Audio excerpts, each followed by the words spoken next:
lo primero que tenemos que hacer es ver qué es lo que ha pasado en los años anteriores.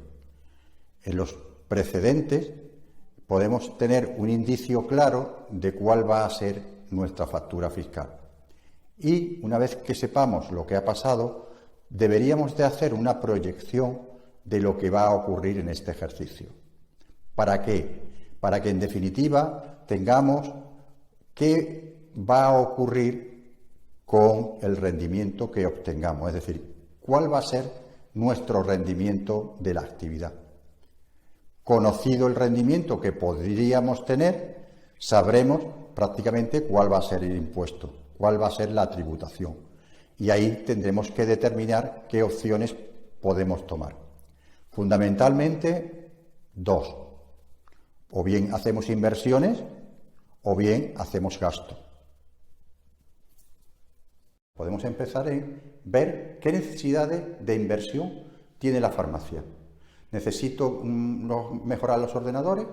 ¿Necesito una reforma? ¿Necesito comprar un robot? Bueno, si eso ayuda a mejorar la farmacia y además reduce la factura fiscal, pues es muy interesante. Y además habría que ver cómo se paga eso, porque puede ocurrir que yo compre un bien de inversión, yo puedo comprar unos ordenadores porque quiero renovarlo y lo puedo pagar de mi bolsillo, puedo pedir un préstamo, lo puedo hacer por leasing o lo puedo hacer por renting. Cada una de estas modalidades tiene su deducción fiscal. Me explico. Si yo lo pago de mi bolsillo, se amortiza. Si estamos hablando de ordenadores, pues al 25 al 26%. Es decir, que cada año me voy a hacer un gasto, me voy a imputar un gasto de amortización de un 26% de lo que me ha costado los ordenadores. Si lo hago por un préstamo, además de no tener que poner mi propio dinero, me amortizo exactamente igual y además todos los intereses del préstamo, lo cual puede ser una ventaja. Si lo hago por leasing, es parecido a un préstamo, pero la normativa fiscal establece como una regla especial para los leasing, y es que se multiplica por 3 la amortización. En ese sentido, pues sale muy beneficioso, aparte de los intereses que también te los puedes deducir. Y por último, en el renting, pues tenemos mucha más ventaja, porque todo es gasto fiscalmente deducible. Al ser un arrendamiento, tú no estás comprando ningún bien, sino simplemente lo estás arrendando. Y por consiguiente, todo sería gasto fiscalmente deducible. Entonces, hay que sentarse con su asesor, se tienen que sentar con su asesor y ver cuál es el método de pago o la ventaja de cómo adquirir esos bienes. La contratación de personal, siempre que las necesidades de la empresa lo requiera, es muy interesante porque es un gasto fiscalmente deducible del tirón, es decir, todo lo que pague de nómina y todo lo que pague de seguros sociales se deduce directamente del beneficio de la empresa, es decir, 50% lo está pagando Hacienda, digámoslo así, ¿no? Pero yo nunca pensaría en contratar a una persona solo y exclusivamente para pagar menos impuestos. Si la farmacia necesita personal, si por razones de mejor distribución del trabajo o por otras que el empresario crea, que el farmacéutico crea conveniente, le interesa ampliar la plantilla, pues bienvenido sea, pero que no sea solo y exclusivamente la razón, la motivación fiscal de no pagar impuestos la que prime sobre esa contratación de personal. Dentro de esa contratación de personal tenemos que decir que también estaría incluido el cónyuge y los hijos del farmacéutico. Es perfectamente legal, perfectamente asumible que el cónyuge y los hijos del farmacéutico puedan trabajar como empleados de la farmacia. Es cierto que no podrán tener retribuciones superiores a la normal del mercado, siempre tendrán que ser, en función de la cualificación que tenga, la retribución que ha de percibir, pudiendo inclusive pues darle un plus, por ejemplo, por administración o o por otros temas, pero sería el normal del mercado, nunca podría exceder del valor normal del mercado de la retribución. Eso es verdad que le resta rendimientos a la actividad económica, por una parte, es decir, lo que se lleva al bolsillo el farmacéutico es inferior, pero lo está derivando al cónyuge, que al fin y al cabo pues, está dentro de la unidad familiar, y a los hijos, que también se supone que están dentro de la unidad familiar. Es un tema que habría que estudiar. Estúdienlo con su asesor fiscal y laboral, porque a lo mejor merece la pena implementar o contratar a estas personas. Además de ello, existe en la normativa fiscal un beneficio a la contratación de personal, que es y consiste en que cuando aumenta la plantilla en un ejercicio con respecto a la que había en el ejercicio anterior, te puedes amortizar libremente hasta 120.000 euros, siempre y cuando mantenga esa plantilla en los 2 años siguientes. Es decir, si yo contrato a personal en el ejercicio 2021 aumentando la plantilla que tenía en el 2020 y la mantengo el 2022 y el 2023, podría perfectamente comprar un robot de 120.000 euros y amortizármelo del tirón. Los 120.000 euros me lo amortizo en el 2021. Una cuestión importante en el tema de personal es la formación. Es muy importante la formación del personal por 2 razones. Primero, por tener a su personal debidamente cualificado. Y en segundo lugar, porque los gastos que se originen por esa formación pues son fiscalmente deducibles. Entonces, si tenemos un marginal del 50% de impuestos, pues el 50% lo está pagando el Estado. Y eso sería un beneficio bastante importante, por ejemplo, en técnicas de venta o en formación de productos.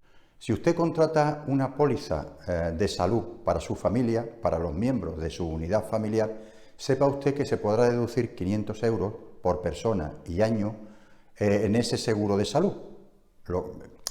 Persona y año en el sentido de que pueda usted deducirse siempre que alcance los 500 euros. Si usted no paga más de 350 euros por el seguro de salud o de su cónyuge o de sus hijos, pues es lo que usted pague, pero como máximo tendrá hasta 500 euros por persona y año.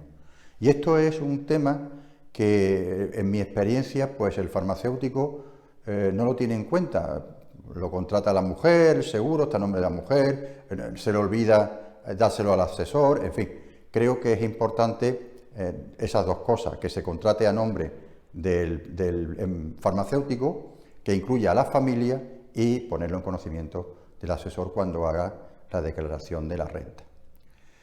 Directamente relacionado con estos gastos, digamos que no son propios de la actividad, pero sí que tienen una cierta relación, podemos incluir los gastos por servicios jurídicos. Servicios jurídicos, pues en reclamaciones, en contestación a requerimientos de la administración sanitaria, oponerse al traslado, oponerse a diferentes conceptos de sanidad, en fin, todo lo que sea relacionado con la farmacia y que conlleve un gasto en abogado, procurador, tasas judiciales, esos son gastos fiscalmente deducibles. Y por último, tenemos las aportaciones a los planes de pensión. Las aportaciones a los planes de pensión siempre han sido un gasto fiscalmente deducible y ha ido evolucionando su cuantía pues, en función de los requisitos que el Estado ha ido poniendo. En este momento, la aportación a planes de pensiones máxima permitida y que dan derecho a deducción son 2.000 euros. No se puede aportar más de 2.000 euros a planes de pensión. Por consiguiente, yo les recomiendo que hagan ustedes esa aportación, bueno, porque es interesante, primero ahorran y en segundo lugar es interesante como un gasto fiscal.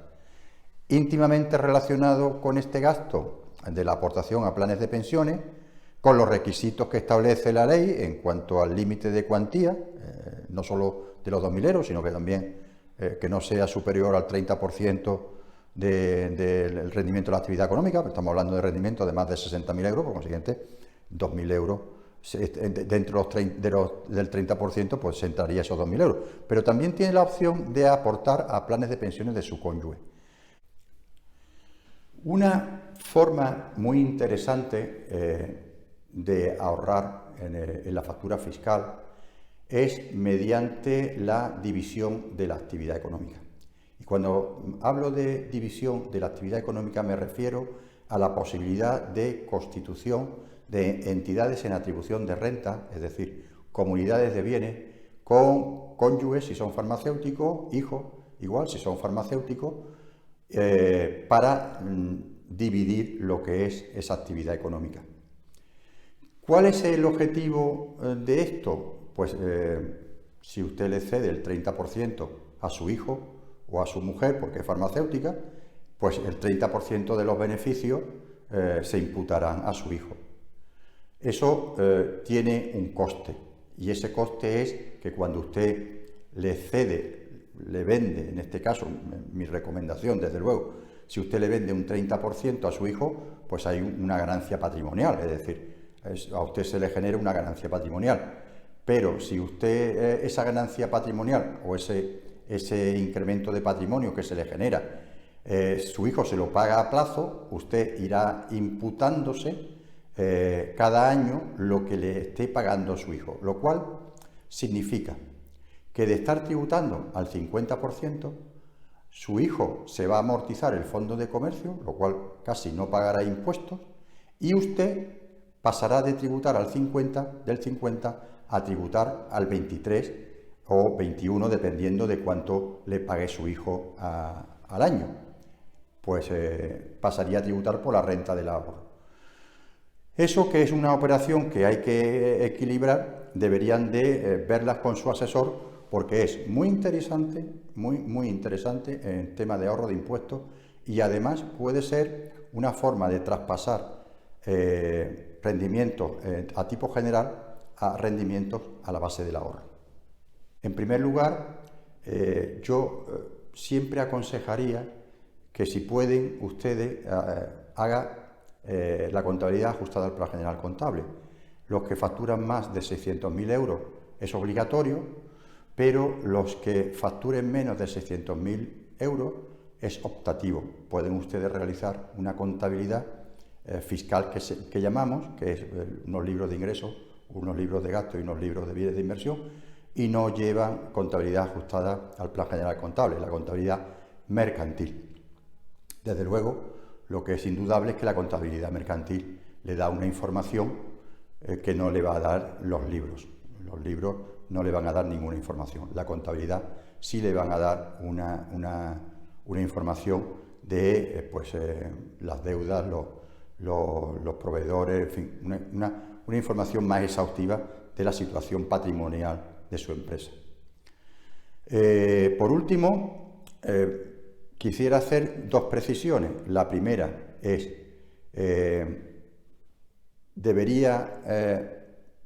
previo a cualquier actividad económica que vaya a hacer, es decir, cualquier cosa que vaya a hacer de compra o venta, yo le aconsejo que hablen ustedes con su asesor y vean qué implicaciones trae esa compra o esa venta.